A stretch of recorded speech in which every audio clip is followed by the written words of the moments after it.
Hello, and welcome to the Demiplane of Gaming. I am, of course, your host, Stephen D. Russell. I am here with my co-host, Owen Casey Stevens. Hi, folks.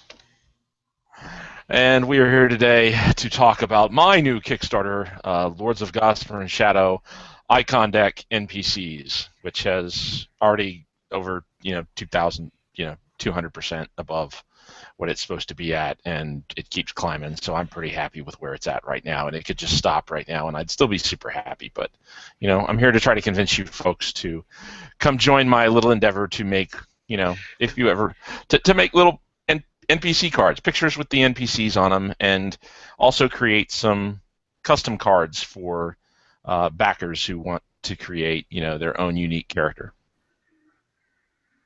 And we're printing those through Drive-Through RPGs, print-on-demand technologies group. We did that for our original Icon deck, and they came out stunningly well. This is the same, card quality that you would get from something from like one of the major trading card games like Magic the Gathering or Legend of the Five Rings.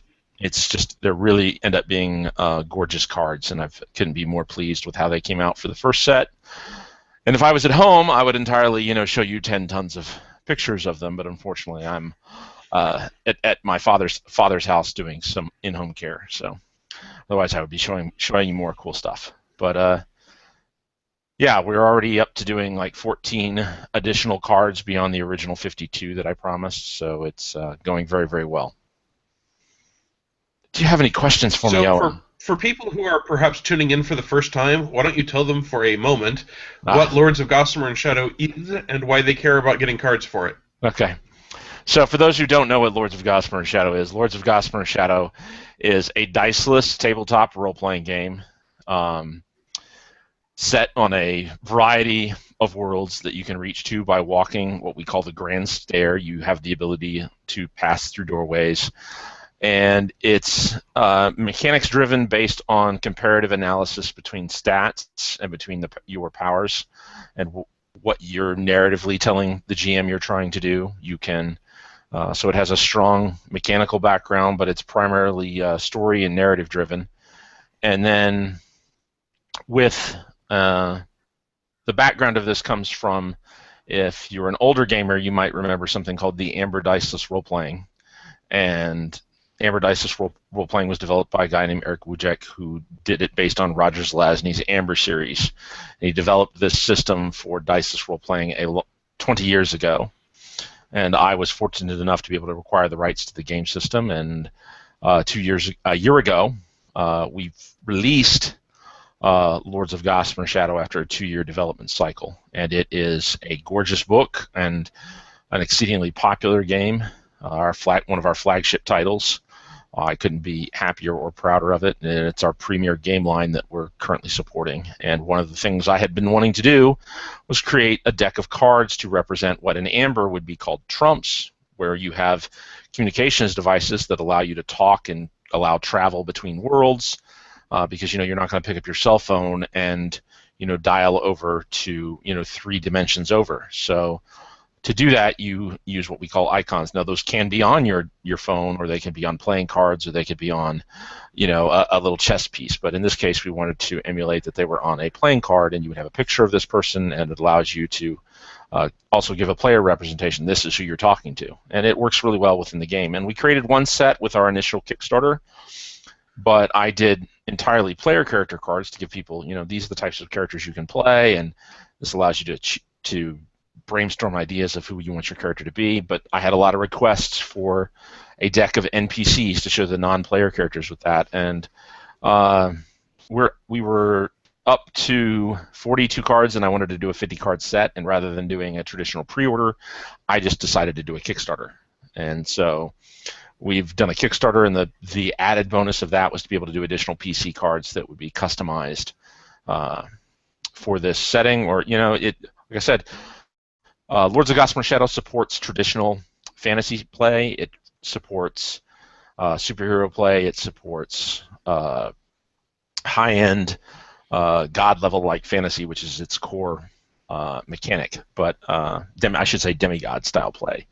But it works really, really well, and we've been really pleased with its success, and just trying to gain more backers who maybe didn't hear about this particular Kickstarter, who backed Lords of Gossamer and Shadow, or new folks who just want to try out the Lords of Gossamer and Shadow game, or just like pretty pictures of characters on their cards and want to use them as their unique PCs for any game, because the icon decks are system neutral, so you can use them for anything.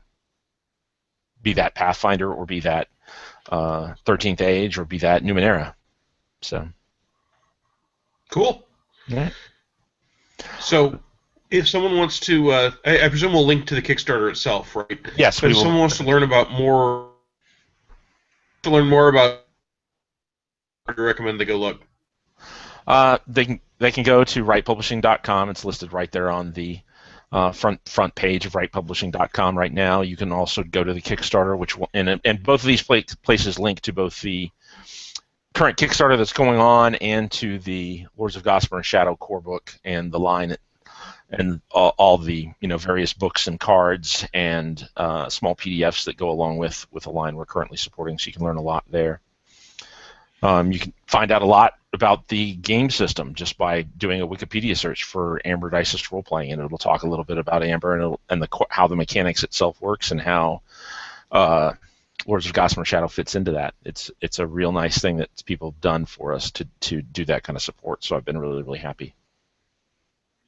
Do you already have all of your artists lined up for all the stretch goals you foresee? I have. As far as contracted yet, no, because I was waiting to see who was going to be available and how far we were going to go. Jason Rainville has signed on it as one of the top backers. If somebody backs at that level, he's going to do a card. Dennis Darmondy, who did all of our Nexopolis stuff and did several of the cards in the original Icon deck, has come on with his art director, and he'll be doing a good number of cards as well. Just to kind of take some of the back pressure off of me, which was really nice of him to step into that position. And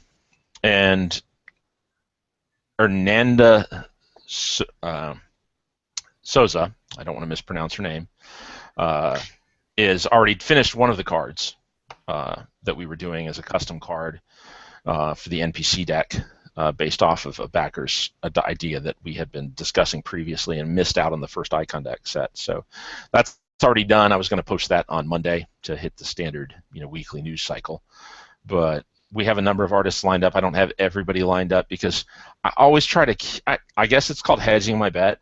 Every once in a while there will be a new artist that comes along just at the last minute, and it's somebody you really, really want to use. And I'm hoping you get it. I like to use artists that we have used before, like Jason Rainville and Dennis Darmondy and so forth, and but I also I'm a big proponent of, we're a small publisher. I like to give new people an opportunity to, do great things. Jason Rainville started out with us. He's moved on to doing Wizards of the Coast Magic the Gathering cards and work for Paizo and so forth. So that's the kind of opportunity that I try to look for. Well, it looks like I've lost Owen. So what I will talk a little bit about here is getting going forward with Lords of Gossamer and Shadow was a real dream of mine, and I'm happy to be a part of its continuing support and being able to show that we are doing more and more and more stuff with Lords of Gossamer and Shadow. I'm extremely pleased with the line's success. The biggest question I get from anybody is, how does Diceless work? And to give you a basic example of that, let's say you do get two characters get into a sword fight. Whoever has the highest stat in Warfare will eventually win in a fair fight. Well, that's a number of issues there. Fair, and eventually. So one of the things that you're looking at there is you're encouraging cheating in a way, but there's no cheating using a diceless game, but the idea is to use underhanded and dishonorable tactics to win, just like happens in real life. That's something you want to look at. So it's something I'm really interested in, and making sure that certain things work that way.